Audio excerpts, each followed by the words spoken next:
मनालीची एक भोंवडी। मनाली एक सोबीत दोंगराळ स्टेशन हिमाचल प्रदेशांत। बर्फान भरिल्ले दोंगर आनी पांचवी चार देगणी खातीर हे एक लोकप्रिय पर्यटन। सुटयेच्या दिसांनी मनालीक भेट दिवपाची संद मेळ्ळी आनी तो एक अणभव म्हज्या यादीक छाप सोडलो। मनालीचो प्रवास करतना रस्त्या कुशीक व्हांवपी न्हंयांक पळोवंक अजाप दिसता। दोंगरांतले थाजे आनी थंड वारें जीव दादोशी करता।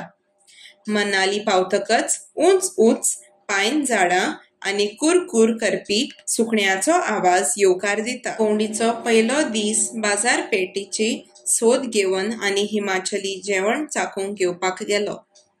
दुसऱ्या दिसा आमी अरुंद रस्ते आनी हेरपीन वाटणींतल्यान वतना रोहतंग पासा लागीं पावलीं। थंय आमी च्याव आनी मॅगीचे ल्हान ल्हान गाडे रस्त्या कुशीक पळयले। आनीक एक याद उरपी अणभव म्हणल्यार सोलांग देगणाक भेट दिली आनी पॅराग्लायडिंगाचेर वचून थारायलें आनी देगणांतल्यान वयर उडून सगळें सैम पळोवंक हो एक रोमांचक अणभव आशिल्लो।